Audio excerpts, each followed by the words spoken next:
So, are you satisfied with the hearing? Very much so. Well, as you have seen, there was nothing to worry about. Indeed. Shall we order now? Sure. Can I get you something to drink? Yes, dear. I would like a glass of red wine. I can't make up my mind. What would you recommend? May I suggest the house cocktail? What exactly is it? It's a combination of rum, lime juice, sugar, mint, and soda water. First you mix the mint and the sugar and a splash of soda until the sugar melts. And then you pour the rum and the lime juice into a shaker with some ice. And then you top it with a splash of soda and It sounds great, but I would like something less elaborate. I see. May I propose a glass of champagne? That would be fine.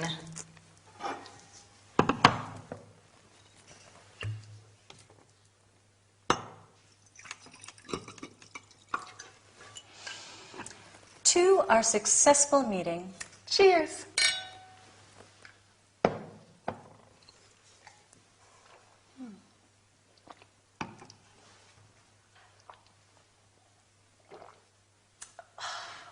Would you like another drink? Oh, no, thank you. I already feel a bit dizzy. I'm afraid I have to go. I have an appointment in half an hour's time. Oh. May I have the bill, please? Sure, it's 15 pounds. Put your wallet away. This is my treat. No, you paid for dinner last time. Thank you, then. Thanks for a most enjoyable evening. Not at all. It was a pleasure. Goodbye. Bye. Bye.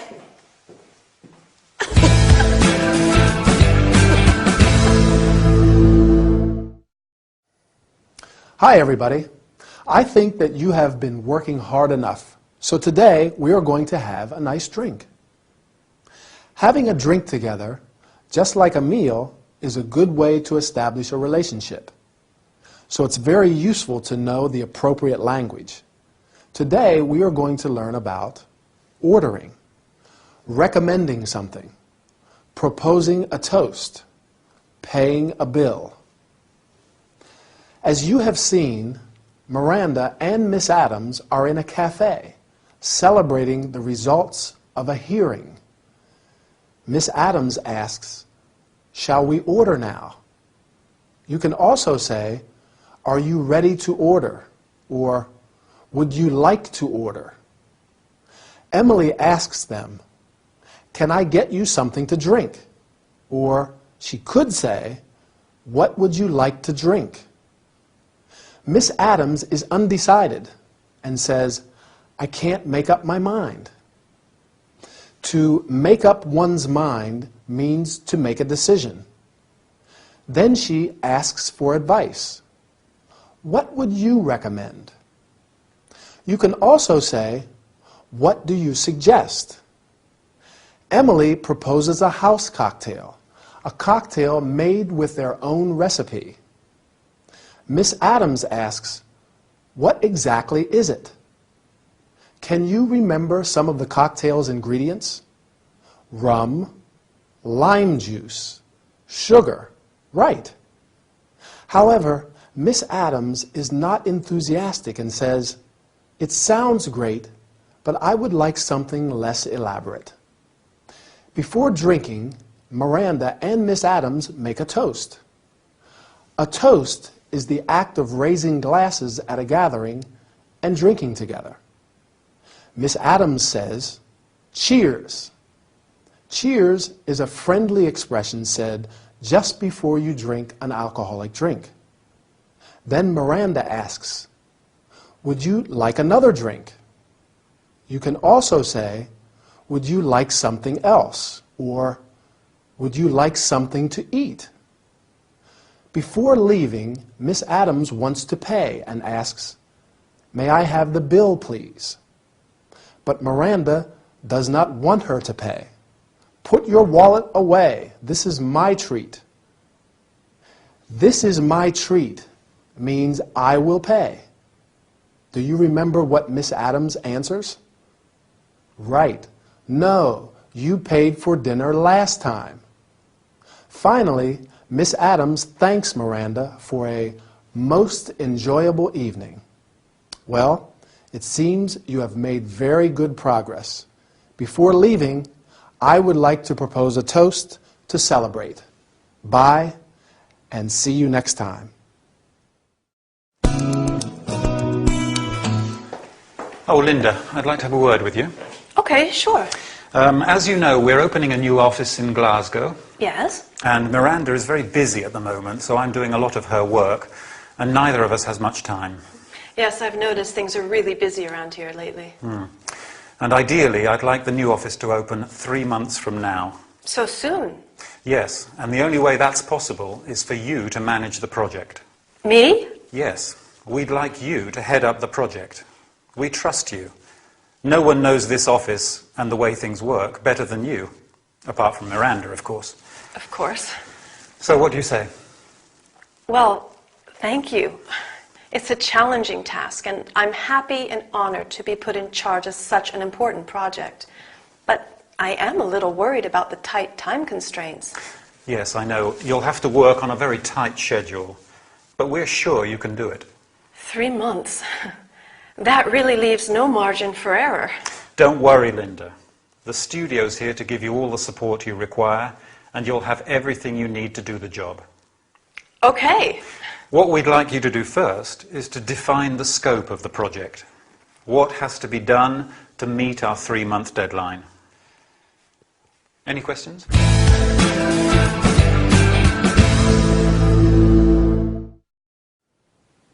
Hi, good for Linda. She's in charge of an important project.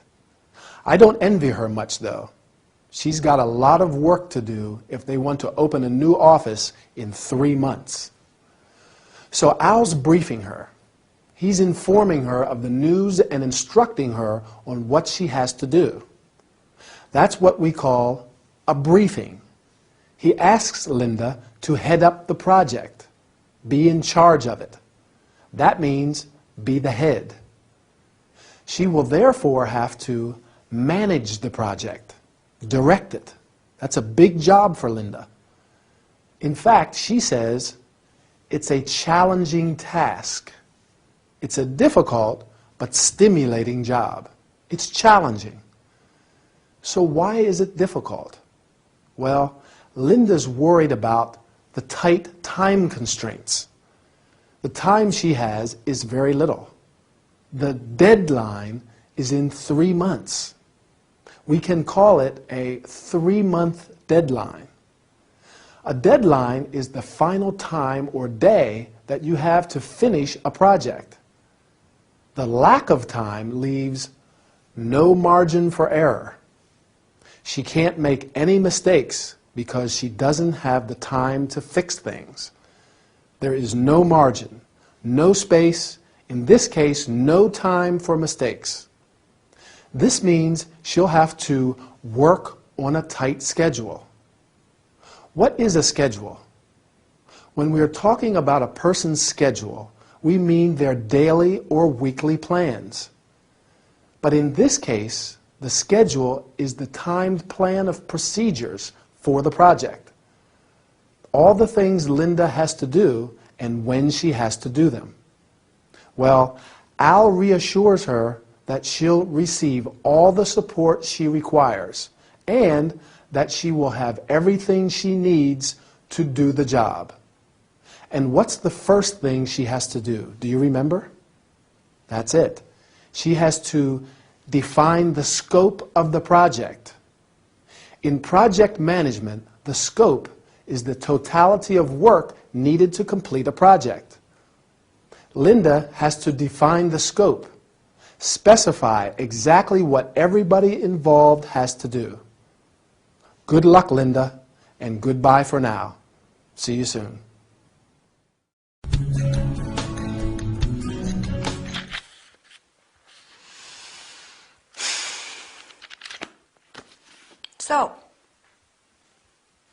So,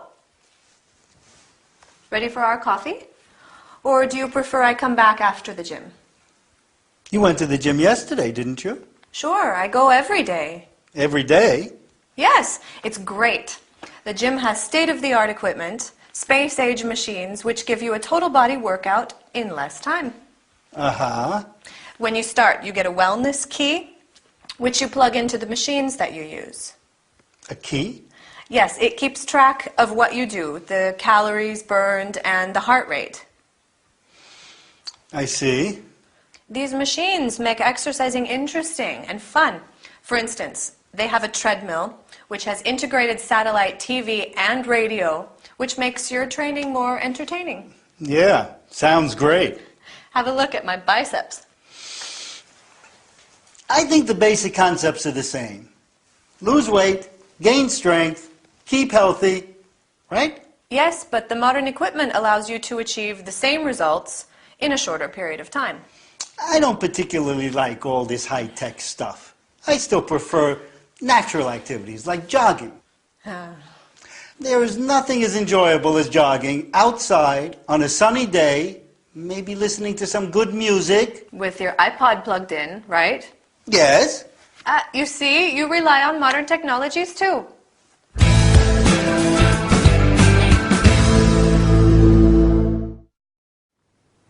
Hi, let's start with our health and body care workout.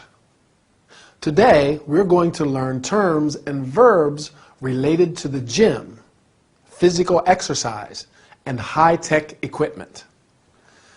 To raise surprise, Lucy goes to the gym every day. The gym is, remember, short for gymnasium, the place where you take classes of aerobics, martial arts, etc., or just exercise your body and increase your strength. Lucy's gym has state-of-the-art equipment. State-of-the-art means very modern, using the most recent technology. Equipment indicates a set of tools or machines. The space-age machines of Lou's gym give you a total body workout in a short time. Workout means exercising our body. You exercise your body in order to achieve wellness, the state of being fit. You can also use the word workout referring to the art of practicing something. Lucy receives a wellness key, right? It's an electronic device that keeps a record of all the exercises, the calories burned, and the heart rate. The heart rate is the rhythm at which the heart beats. In a gym, there are many different kinds of machines. Rowing machines, exercise bikes, treadmills. The treadmill consists of a moving strip that allows you to walk or jog on it. Lucy says there is a treadmill which has an integrated satellite TV and a radio. Wow, that must be great. Given Lucy's biceps, it seems that these machines are quite effective. The biceps are the large muscles at the front of the upper arm. Other muscles that you frequently exercise are abdominals, quadriceps, shoulder muscles. As Ray says, the basic concepts are the same: to lose weight, gain strength, and keep healthy. You can lose or gain weight, and you can get or be strong and healthy. Does Ray like these machines? Not particularly, right? In fact, he prefers jogging, that is, running at a regular speed. Our time's over. I think I'll go jogging too. See you in the next session. Bye.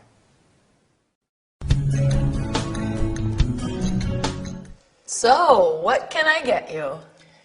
I'll have a cup of hot milk with honey, please. Okay. I know. You probably think it's strange that I'm having hot milk at this time. I would normally order a glass of wine or a vodka tonic. But I'm expecting, A baby? yes. You're pregnant? How wonderful! Congratulations! Yes, thank you. I'm very happy too. This pregnancy is sorting out a few things in my life, I mean. Well, good. For a start, as soon as my husband found out that I was pregnant, he changed his mind about the divorce. Oh. Then I can take a maternity leave, which means at least 6 months of work. Everyone hates me at the office anyway, so it'll be good to take a break for a bit. Oh, I'm sorry. Don't be. Mr. Gradgrind, my boss, would finally realize how valuable I am and how much work I actually do in there. And Matthew Peacock, my rival colleague, had better start pulling his weight. Well, I'm sure. And then there are all the things the baby will need. The coat, the clothes, the toys. It's expensive to raise a family. Yes, I can imagine. When I was a child, my parents were very strict. I had a great childhood. I don't mean to complain or anything, but I grew up in a rigid household. Oh, I guess I was lucky. I had a lot of freedom, especially as a teenager. I didn't. My father was so strict and disciplinary.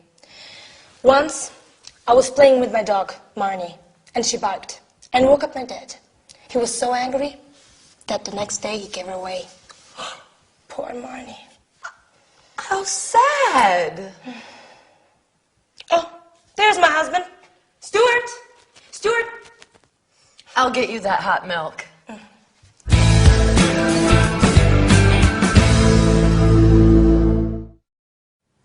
Well, Emily looks relieved that Stuart's arrived.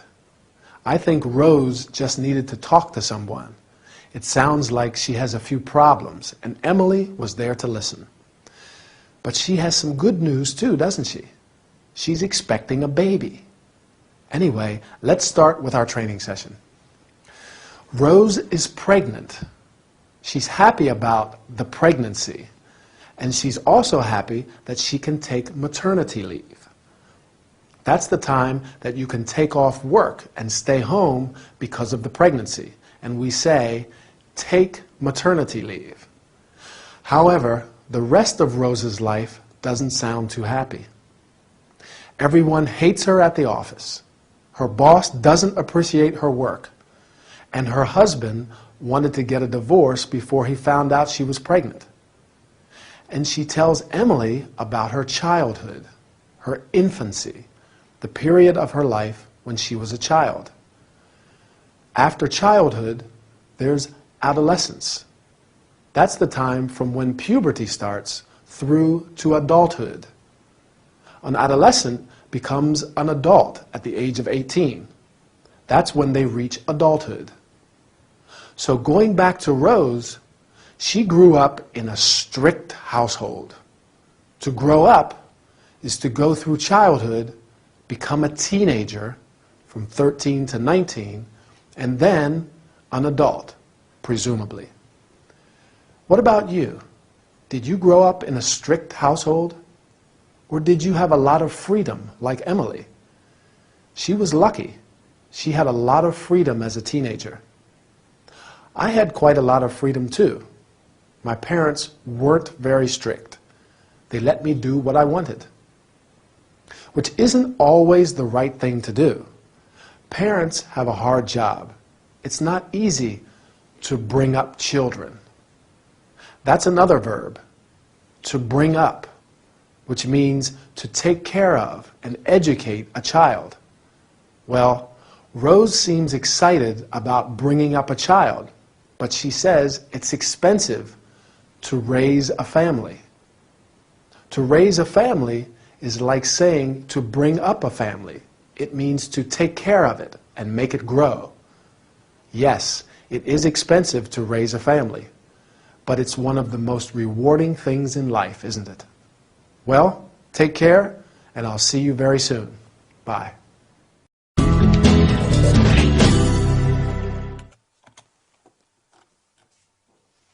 Good evening, madam. How may I help you?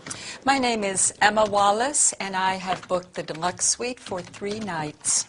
Please wait a minute while I check your booking, madam. Here it is, deluxe suite for 3 nights. That's correct. May I see your passport, please? Yes, of course. Here it is. Thank you.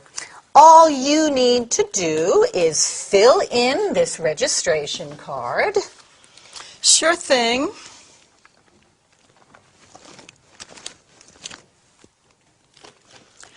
Could I use your pen? Oh, sure. Here it is.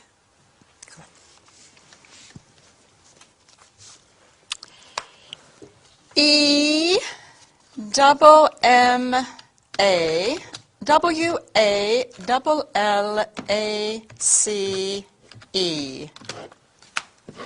Here you are. Here is the key card to your room and a brochure of the hotel's facilities. Good. When is breakfast served? Breakfast is served from 7 a.m. to 9:30 a.m. in the restaurant. 7 a.m. to 9:30 a.m. Would it be possible to have room service later on? Let's say 11:30? I'll see what I can do. Fine. Do you need a wake-up call? Yes, please ring me at 11. I have a very important appointment with... Fine. 11 o'clock wake-up call and 11:30 room service. Could you take a photo of me here in the hotel?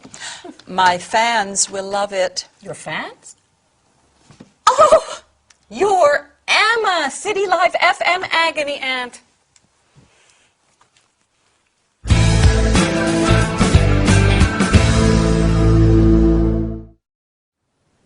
Hi, everybody. Are you ready for an unforgettable workout with our celebrity agony Aunt Emma? Instead of the usual TV studio, she is traveling on the Isle of Wight and has arrived at Cowes. Today, we are going to learn about how to welcome a guest, check-in procedures, hotel services and facilities. Agony Aunt Emma has arrived at Miss Adams Hotel in Cowes and has to check in. At her arrival, Miss Adams welcomes her.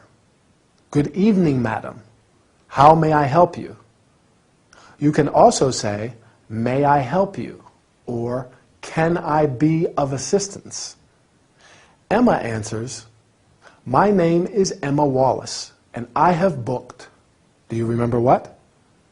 Well, since she is a celebrity, she has booked the deluxe suite for 3 nights. Along with a suite, you can book a single room, a double room, etc. Miss Adams then checks her booking. Please wait a minute while I check your booking. You can also say, just a moment, I'll check your booking, or let me check your booking. Miss Adams asks to see her passport. May I see your passport, please? And to fill in the registration card. To fill in means to write the necessary information on an official document. She gives her the key card to her room and a brochure of the hotel's facilities. I think you all know what a key card is. However, it's an electronic device in the form of a plastic card which is used to open a door. Facilities means equipment and services provided for a particular purpose. Can you name some hotel facilities? Right. A restaurant, a bar, a swimming pool, etc. Emma asks, when is breakfast served? And Miss Adams answers that it's served from 7 a.m. to 9:30 a.m. Emma is not very happy about that. Can you guess why? Sure, because she likes to sleep until late. So she asks for room service. Room service is the serving of food and drink to customers in their room. Finally, Miss Adams wants to know if she needs a wake-up call. And Emma answers, "Please ring me at 11. I would like to sleep until 11 too. And you? I hope you have enjoyed this lesson. I'm sure it will be very useful when traveling to foreign countries. Anyway, our time is over. See you soon. Bye."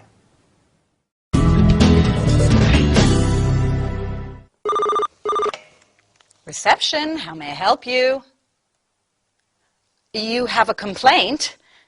I'm sorry to hear that. What seems to be the problem? There are only 2 pillows on your bed. Yes. Well, I can send you up another pillow if you'd like 3. That's no problem. Why do we have such small towels? Our towels are standard size, miss.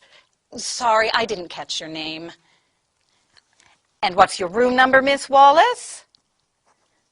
No, I don't remember what room you're in, Miss Wallace, not off the top of my head, and the computer's switched off. It's just quicker if you tell me what room you're in. However, I can always turn the computer back on. 23, thank you. I'll contact the laundry room immediately and have them bring you a larger towel and another pillow. Good night, Miss Wallace. This is Miss Adams. Can you take a large towel, the largest we've got, to room 23? And another pillow. Thank you.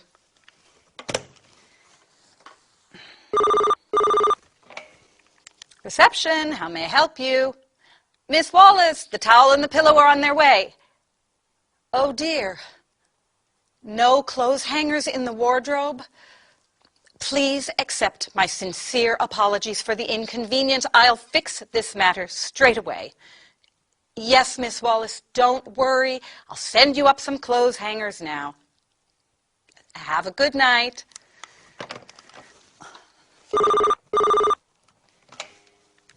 Reception, how may...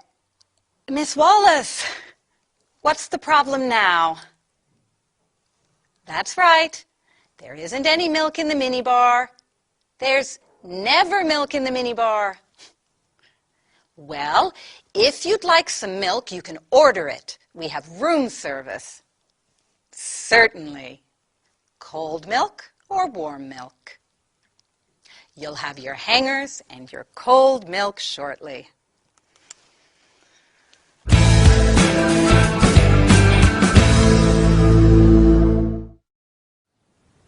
Hello again. How's it going? Do you have to deal with customer complaints at work? Miss Adams, who's at the reception answering the phone, is probably used to hotel guests complaining. But Emma is really testing her patience.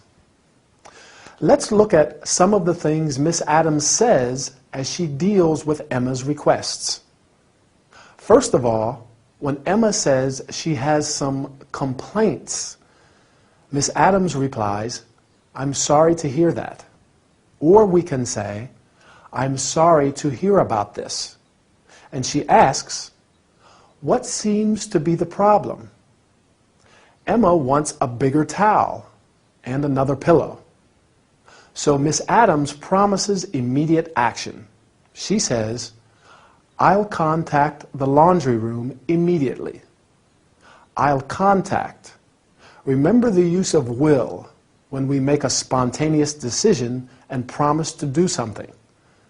Now, when Emma calls the second time because there aren't any hangers to hang her clothes in the wardrobe, Miss Adams apologizes. To apologize means to say sorry. But she apologizes in a more formal way than just simply saying sorry. Do you remember what she says? "Please accept my sincere apologies for the inconvenience." Please accept my sincere apologies. Or we can say, "I apologize for the inconvenience. Then she makes another promise. She tells Emma she'll fix the matter, the problem, immediately. She says, "I'll fix this matter straight away." Although Miss Adams starts to lose her patience with Emma's constant phone calls and requests, she stays calm. She has to. The customer is always right, as they say. So she's polite and helpful. We say she's accommodating. She's obliging. Accommodating and obliging are two adjectives that describe a person who does their best to help others. Someone who is courteous and helpful. It's important to be accommodating and obliging in jobs where you're dealing with customers, isn't it?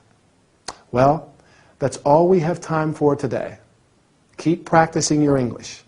See you soon. Bye.